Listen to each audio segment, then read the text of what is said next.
رسول کریم علیہ السلام نے پناہ مانگی. حضور فرمانے لگے اے اللہ مجھے کنجوسی سے بخیلی سے پناہ عطا فرما کہ اے اللہ مجھے ارذل العمر ہونے سے پناہ میں رکھ. جب عمر اتنی زیادہ ہو جائے کہ وجود کے حصے کام کرنا چھوڑ جائیں, اس سے پناہ مانگی. اور خود میرے نبی پاک علیہ السلام نے قبر کے عذاب سے پناہ مانگی.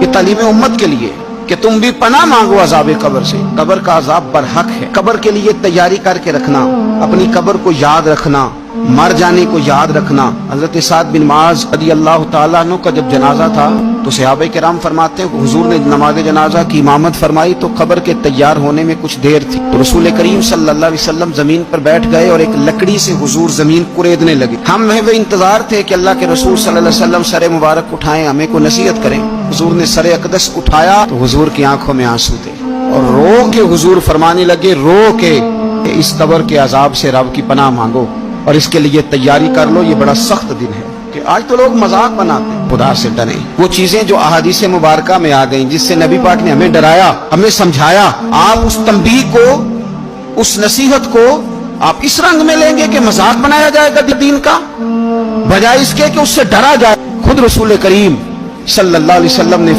فرماتے ہم جا رہے تھے تو 5-6 قبریں تھی. تو حضور نے فرمایا کن کی قبریں؟ ہم نے عرض کیا رسول اللہ صلی اللہ علیہ وسلم یہ کافروں کی قبریں. تو اللہ کے رسول صلی اللہ علیہ وسلم فرمانے لگے اگر مجھے ڈرنا نہ ہوتا کہ تم اپنے لوگوں کو, مرنے والوں کو قبروں میں دفن کرنا چھوڑ دو گے تو میں سناتا کہ قبر کے اندر کس طرح عذاب ہوتا ہے. پھر حضور نے صحابہ سے فرمایا چلو بھائی دوزخ کے عذاب سے اللہ کی پناہ مانگو. ہم دوزخ کے عذاب سے اللہ کی پناہ مانگتے ہیں. پھر نبی پاک صلی اللہ تعالی علیہ وسلم نے ارشاد فرمایا تم سب کہو کہ ہم قبر کے عذاب سے اللہ کی پناہ مانگتے ہیں. تو صحابہ نے کہا ہم قبر کے عذاب سے اللہ کی پناہ مانگتے ہیں.